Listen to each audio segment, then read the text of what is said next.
brought to you by Silver Pumps. Top quality और consistent performance के लिए सिर्फ सिल्वर पंप नाम याद रखना।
नमस्कार।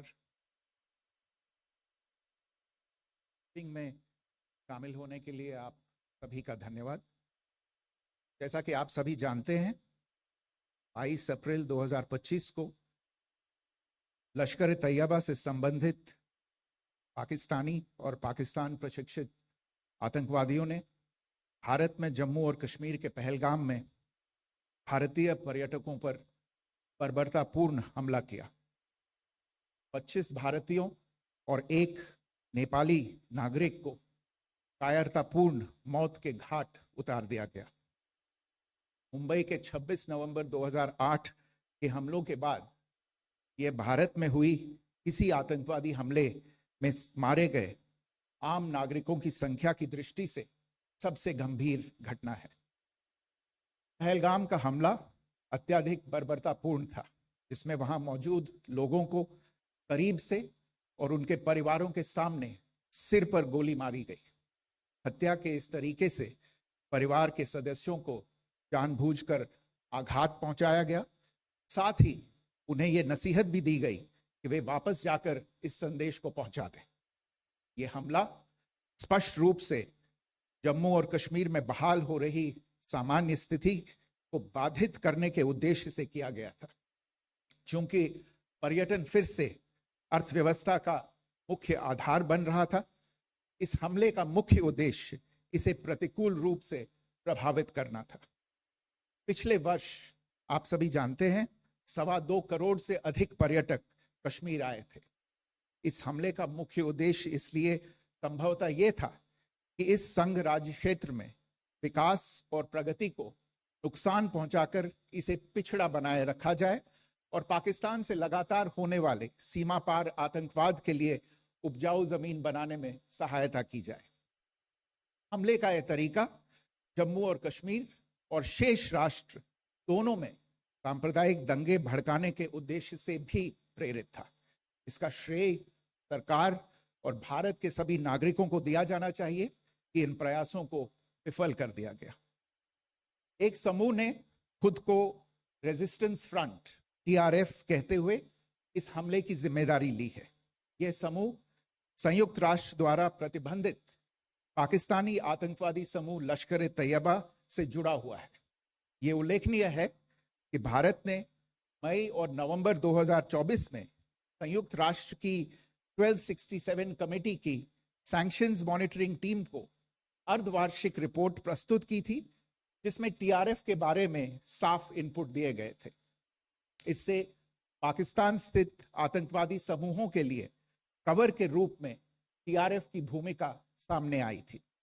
इससे पहले भी दिसंबर 2023 में भारत ने इस टीम को लश्कर ए तैयबा और जैश ए मोहम्मद के बारे में सूचित किया था, जो टीआरएफ जैसे छोटे आतंकवादी समूहों के माध्यम से अपनी गतिविधियों को संचालित कर रहे हैं।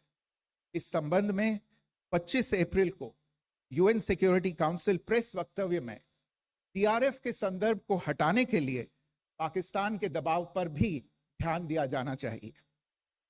पहलगाम आतंकवादी हमले की जांच से पाकिस्तान के साथ आतंकवादियों के संपर्क उजागर हुए हैं। रेजिस्टेंस फ्रंट द्वारा किए गए दावे और लश्कर ए तैयबा से ज्ञात सोशल मीडिया हैंडल द्वारा इसको रीपोस्ट किया जाना इसकी पुष्टि करता है। चश्मदीद गवाहों और विभिन्न जांच एजेंसियों को उपलब्ध अन्य सूचनाओं के आधार पर हमलावरों की पहचान भी हुई है।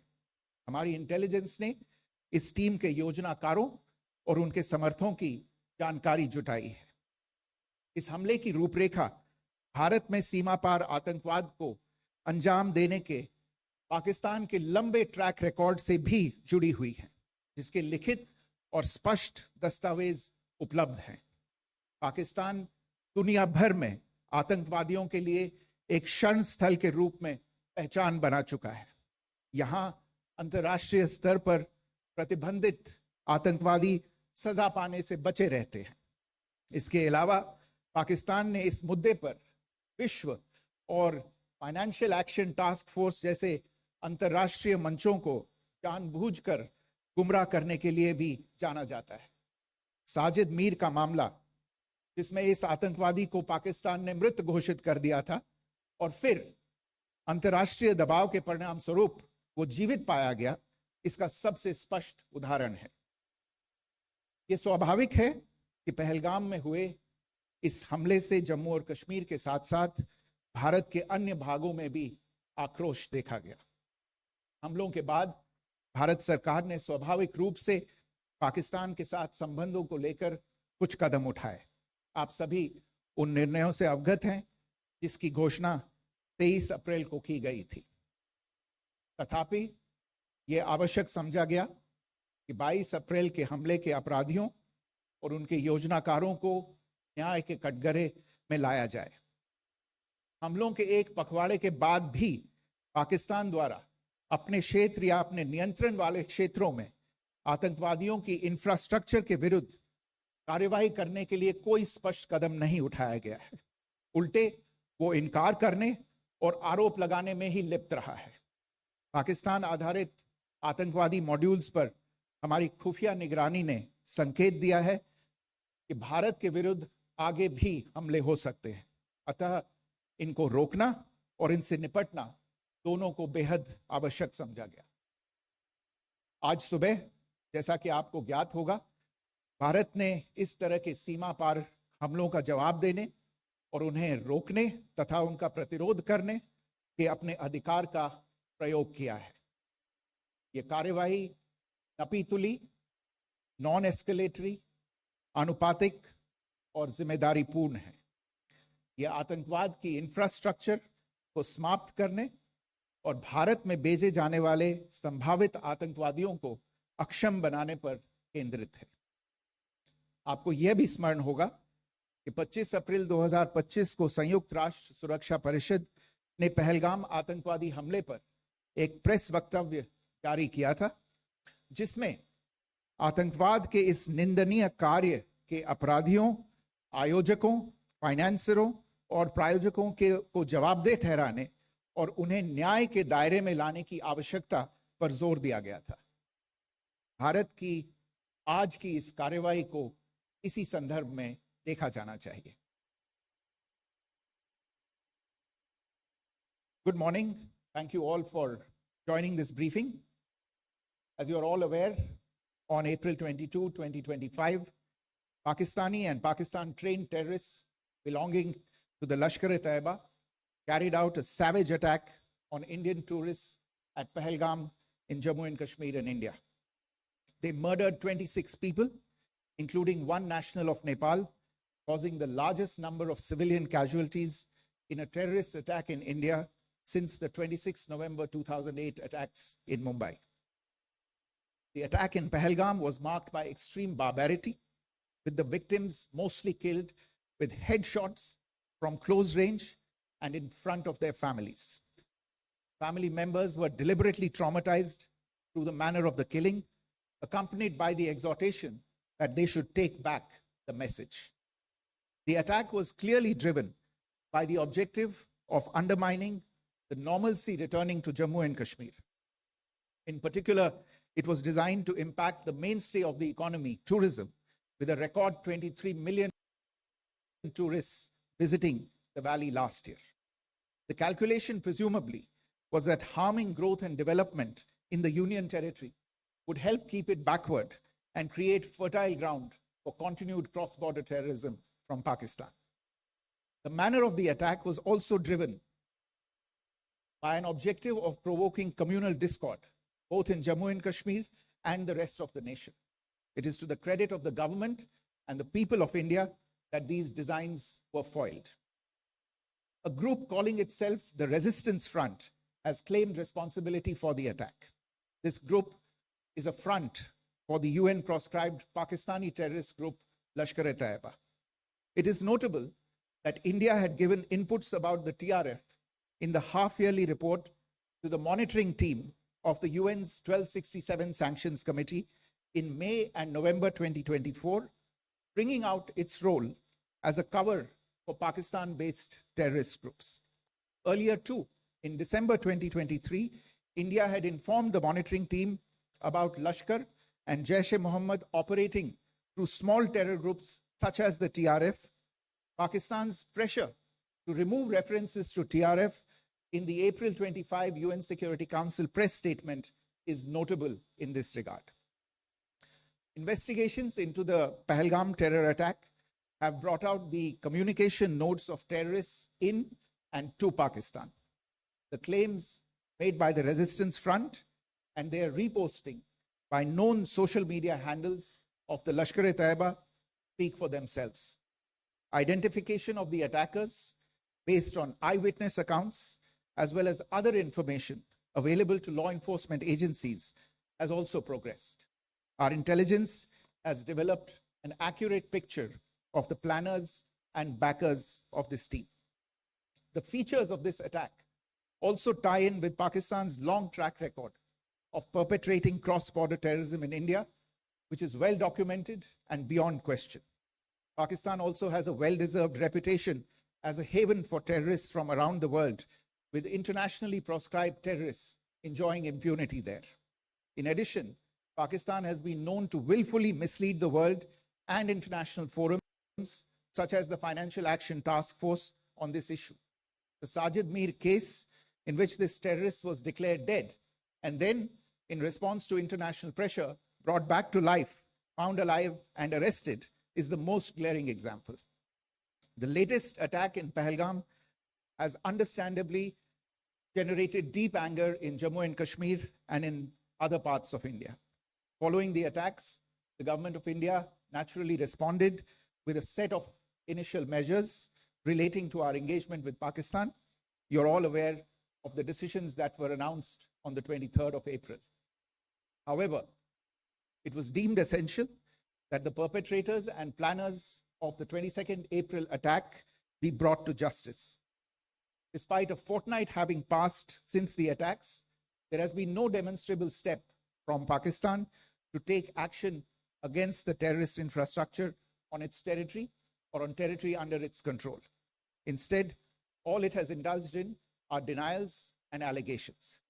Our intelligence monitoring of Pakistan-based terrorist modules indicated that further attacks against India were impending.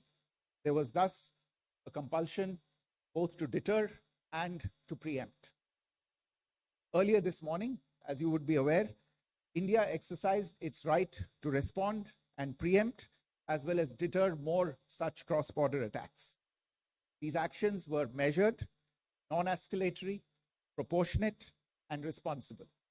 They focused on dismantling the terrorist infrastructure and disabling terrorists likely to be sent across to India.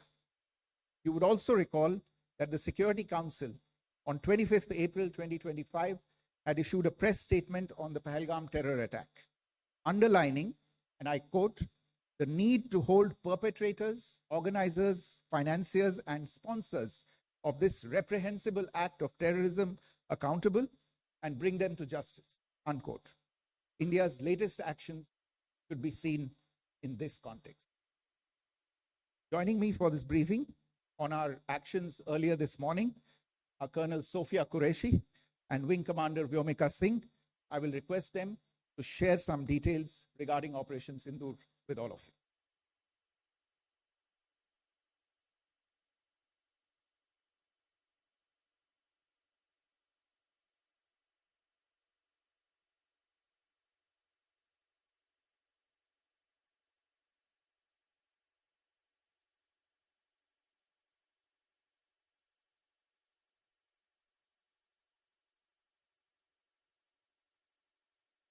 प्रभात देवियों और सज्जनों, मैं colonel Sophia Qureshi और मेरे साथ wing commander Vyomika Singh आज आपको 6 से 7 मई 2025 की रात 1:05 से 1:30 बजे के बीच भारतीय सशस्त्र बलों द्वारा अंजाम दिए गए ऑपरेशन सिंदूर के बारे में जानकारी देंगे। ऑपरेशन सिंदूर 22 अप्रैल को पहलगाम में हुए विभत्स आतंकवादी हमले के शिकार मासूम नागरिकों व उनके परिवारों को न्याय देने के लिए लॉन्च किया गया था। इस कार्रवाई में 9 टेररिस्ट कैंप्स को टारगेट किया गया और पूरी तरह से इसे बर्बाद किया गया। पाकिस्तान में पिछले 3 दशकों से टेरर इंफ्रास्ट्रक्चर का निर्माण हो रहा है। इसमें recruitment, indoctrination centres, training areas व लॉन्च पैड शामिल थे, जो पाकिस्तान और पाक अधिकृत जम्मू कश्मीर POJK दोनों में फैले हैं। Operation Sindoor was launched by Indian Armed Forces to deliver justice to the victims of Pahalgam terror attack and their families. 9 terrorist camps were targeted and successfully destroyed. Over the last 3 decades, Pakistan has systematically built terror infrastructure. It is a complex web of recruitment and indoctrination centers, training areas for initial and refresher courses, and launch pads for handlers. These camps are located both in Pakistan as well as Pakistan-occupied Jammu and Kashmir areas.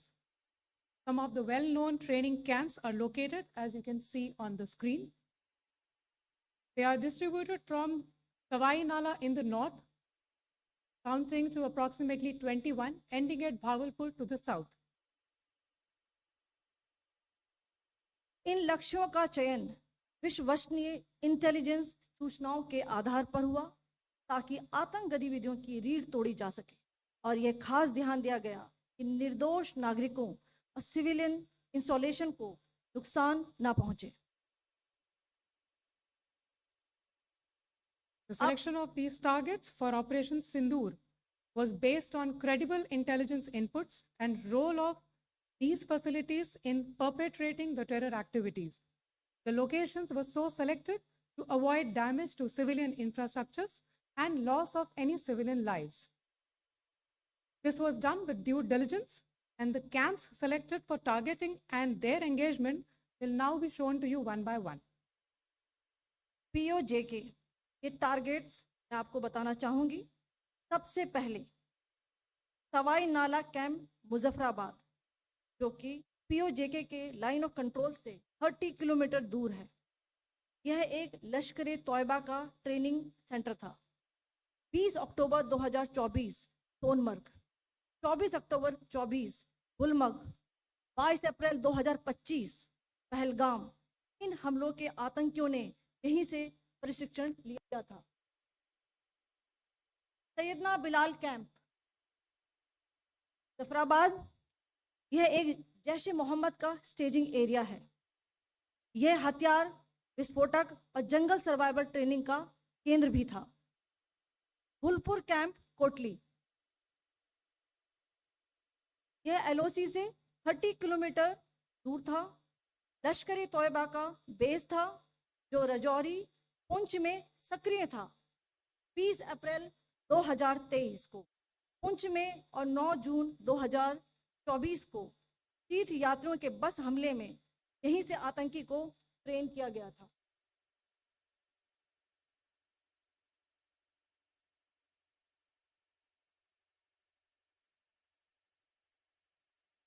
Barnala camp Bhimber, ये LOC से 9 kilometre दूर है। यहाँ पर हथियार handling, IED व जंगल survival का प्रशिक्षण केंद्र था। अब्बास कैंप कोटली,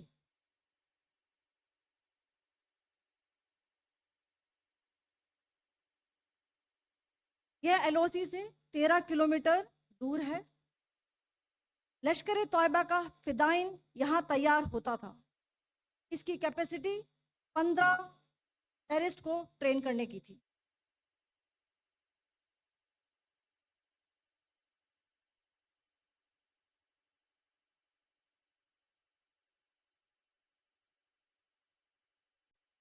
अब मैं पाकिस्तान के अंदर के टारगेट से अवगत कराना चाहूंगी। पहला, सर्जल कैंप सियालकोट, यह अंतर्राष्ट्रीय सीमा से 6 किलोमीटर की दूरी पर है, सांबा कटवा के सामने।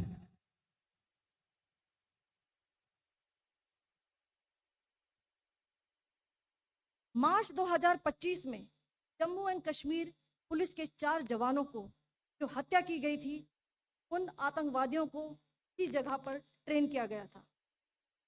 दूसरा, महमूना जाया कैंप सियालकोट, यह 18 से 12 किलोमीटर आईबी से दूर था। हिजबुल मुजाहिदीन का बहुत बड़ा कैंप था। ये कठुआ जम्मू क्षेत्र में आतंक फैलाने का नियंत्रण केंद्र था। पठानकोट एयरफोर्स बेस पर किया गया हमला भी इसी कैंप से प्लान और डायरेक्ट किया गया था। मरकज ताइबा मुरीद के, यह आईबी से 18 से 25 किलोमीटर दूरी पर है। 2008 के मुंबई हमले के आतंकी भी यहीं से प्रशिक्षित हुए थे। अजमल कसब और डेविड हेडली भी यहाँ ट्रेन हुए थे।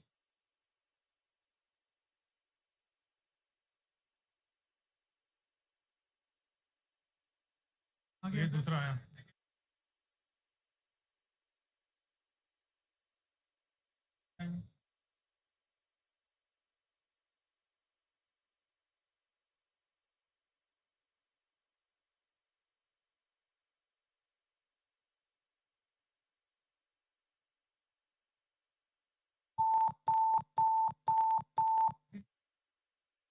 Enclosure same ही है।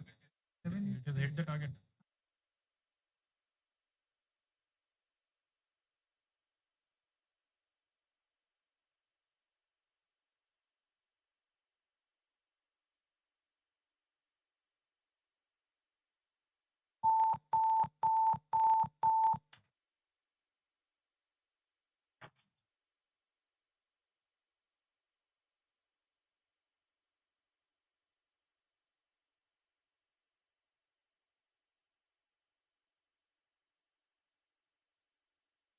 मरकज सुभान अल्लाह भावलपुर, ये इंटरनेशनल बाउंड्री से 100 किलोमीटर दूर है। जैश ए मोहम्मद का मुख्यालय था। यहाँ पर रिक्रूटमेंट, ट्रेनिंग व इंडोक्ट्रिनेशन का केंद्र भी था। शीर्ष आतंकी अक्सर यहाँ आते थे। मैं आप सबको बताना चाहती हूँ कि किसी भी सैन्य ठिकाने का निशाना नहीं बनाया गया और अभी तक किसी तरह की नागरिक क्षति की रिपोर्ट नहीं है। धन्यवाद। जय Hind. The strike on the terror camps were undertaken through precision capability, as shown to you. A niche technology weapons with careful selection of warheads was ensured so that there will be no collateral damage. The point of impact in each of the target was a specific building or a group of buildings. All the targets were neutralized with clinical efficiency and the results reiterate the professionalism of the Indian Armed Forces in the planning and execution of their operations. No military establishments were targeted. India has demonstrated considerable restraint in its response. However, it must be said that the Indian Armed Forces are fully prepared to respond to Pakistani misadventures, if any, that will escalate this situation. Jai Hind, and thank you very much. Ladies and gentlemen, friends in the